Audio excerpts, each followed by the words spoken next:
মারা আমাদেরকে ক্ষমা করবে না। বন্ধ করা হয়নি, চাঁদাবাজি অব্যাহত রয়েছে, দুর্নীতি অব্যাহত রয়েছে, ক্ষমতায় না গিয়ে অনেকে ক্ষমতার দাপট দেখাচ্ছে, প্রশাসনের কু করার চেষ্টা করছে। আগামী নির্বাচনে চলে বলে কৌশলে কেউ কেউ আমরা শুনতে পাই বিভিন্ন জায়গায় বসে ষড়যন্ত্রের জাল বুঝছে জনগণ ভোট দেব না দেব ক্ষমতায় আমাদেরকে যেতে হবে। বন্ধুগণ, বেলা শেষ, দিনও শেষ, ওই সূর্য ডুবে গেছে।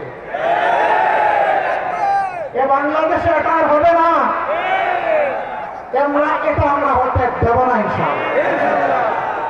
আমরা তরুণ যুবকদেরকে জিজ্ঞেস করতে চাই, যাদের বয়স 35 কিংবা তার নিচে, তিনটা নির্বাচনে ভোট দিতে পারো না, অর্থাৎ সারা জীবনে একটা ভোট দিতে পারো না। আগামীতে তোমাদের ভোট নিয়ে কেউ ছিনিমিনি খেলো, কেউ চুরি করো, কেউ তোমাদের ভোট হাইজ্যাক করো, তোমরা কি তা বরদাস্ত করবে? আমরা তোমাদেরকে কথা দিচ্ছি, তোমাদের ভোটের পাহারাদারি করার জন্য আমরাও যুবক হয়ে সেদিন তোমাদের সাথে একইভাবে লড়বো ইনশাআল্লাহ।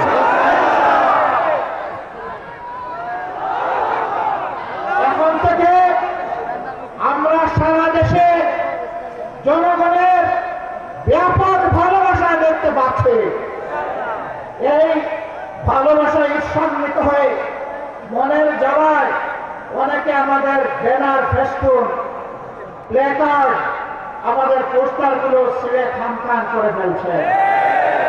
বন্ধুগণ, টের পান নাই জনগণ আজকে আর গাছের পোস্টার, লাইট পোস্টের পোস্টার, রাস্তার উপর দৌড়ে দিয়ে সাজানো পোস্টার থেকে সিদ্ধান্ত নেয় না।